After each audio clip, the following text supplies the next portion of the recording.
Hello, hello, hello. Today's March 6th, 2025. Albert Camus' Plague feels more relevant than ever. I just finished reading it here. There's my translation by Laura Morris. Um, Pretty nifty cover art, in my opinion, but obviously this book is existentialist, if you know anything about Albert Camus.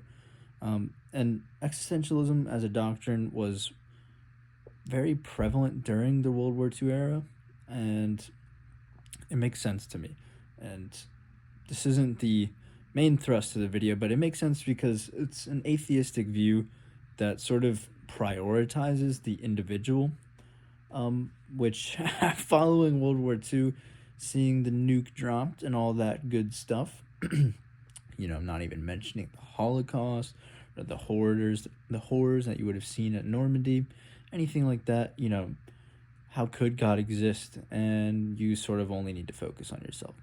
All that makes sense, but it's relevant now in the political sense of the word relevant.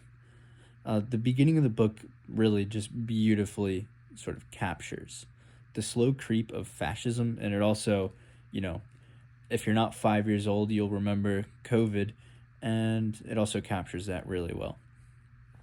Yeah, the main character's mom tells him these things happen. People are always talking about rat business in the beginning of the book, and then Camus writes, until that point, people were merely complaining about a rather repugnant accident.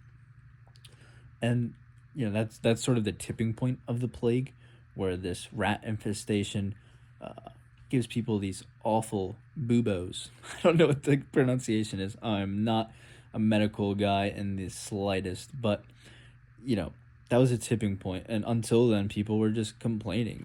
This isn't how life's supposed to work. This is silly. And so, through all of this, the plague serves as a great illustration. And in the way that we should deny or reject political apathy. Camus really makes a compelling argument for, this sort of collective duty that we have in the political sense. We need to resist passive endurance, which I really do think that outside of Trump, outside of Trump, it's still a thing, passive endurance, and by that, we just mean like just going day by day, trying to endure, not really expecting anything to change, not changing anything yourself. This is the degradation of humanity. This is not how humans are supposed to live. We're supposed to enjoy our lives, or so I think. Let me know if you disagree. But, the main character, Dr. Rue, I don't know, not French, just knows that he has to fight the plague. He's not searching for any meaning. I think he lets it come to him if it does, but he just knows that he has to fight. It's sort of this. It just makes sense. I don't really know how else to describe it. The way that Camus writes is so good, but he is a doctor, and so he's in this spot where he knows that he has to fight. There's nothing else that matters. Nothing, no justification, all that. And then what ends up being, I would say, his best friend, Tarrou, Tarrou, sort of broadens the scope here. He wants to resist not just this plague, this instance of the plague, but Tarrou says that the plague has always been here. He says that we need to resist oppression, cruelty. And so this is sort of really brought to light when Tarrou tells Rio that when he was a young boy, he truly loved his father. He thought he was an awesome guy. But one day, his father took him to work, and, well, his father is a prosecutor, and he sends this guy to his death. And Camus doesn't tell us what the guy did. I don't think. I might have read over that, but either way, Tarrou is just absolutely astonished that, there's this sort of civilized murder that we do. And so Camus obviously going against the death penalty there, but outside of the death penalty, this is the case. We send people away, we revoke their humanity, and there's obviously systemic oppression if you're um, any sort of left-leaning person, or even if you're right-leaning, right? Like, if you're right-leaning, the left oppresses your Christian ideas, your ideas about abortion, your ideas about gender, all of that. So, I've been considering whether or not the government should exist, and the plague is a very, again, compelling argument that oppression sort of surrounds us when government starts to overstep. And there is definitely a critique of bureaucracy here. Not as good as Kafka's The Castle, but there still is that. And so, I think all of this does contribute to the claim that we should reject political apathy. But he goes further. The plague kills the magistrate of the city of Oran, who is this, rich guy. And it also kills Taru towards the end of the book. And so here you have, a rich person and also a person who we're led to believe is good and usually would have some sort of plot armor. But no one is safe. And so, when you take the plague in its metaphorical sense to what we see now with the MAGA movement, no one is safe. And I think of the LA wildfires that happened where, all these rich people lost, multiple homes perhaps.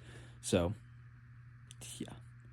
And I do think that even the example of Coddard, who is sort of a fringe character, but he's someone who thrives during the plague. He's an opportunist, and he sort of helps smuggle in things that the city can't get, like cigarettes and alcohol, and he starts to make some good money.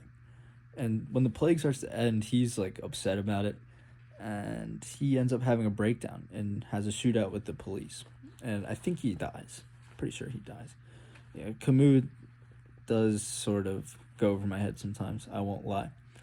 But, even in these times where you feel like you might be able to get by or even, have a better life. Like, a lot of people talk about how COVID was like a good time for them, and I see all that, but if you're not being an opportunist in the resistant sort of way, I think Camus would say you're wrong, and I sort of agree with that. You're just exploiting the situation after all. And so Coddard has a breakdown and dies as well. And so, outside of the existentialist message, I do think that this is just more relevant than ever. I do think that what we're seeing is just a total restructuring of the government. A wealth transfer, if you will.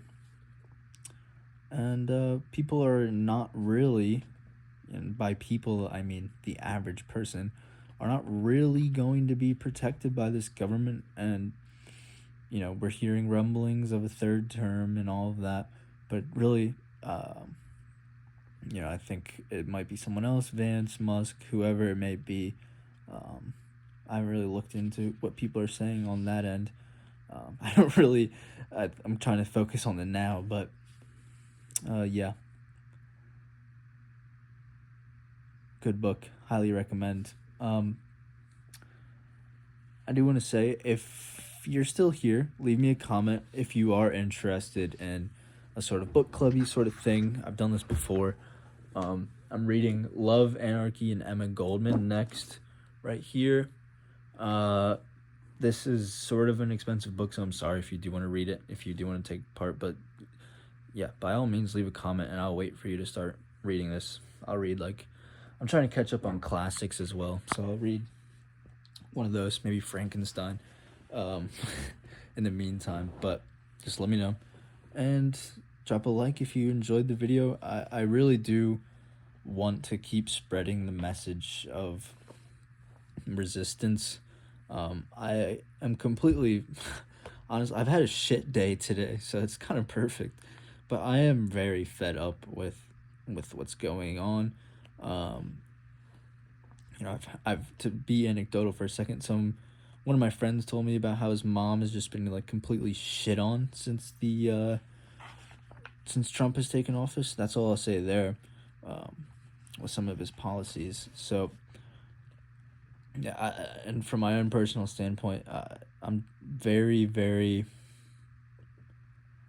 I don't know. It's easy to complain, and I try to be reasonable. I've been thinking about making a video, or maybe even like a mini series, like, am I really against capitalism? Trying to explore that.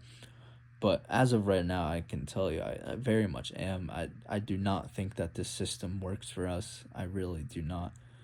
It needs to be reformed at the very least. But yeah, I'll leave it there.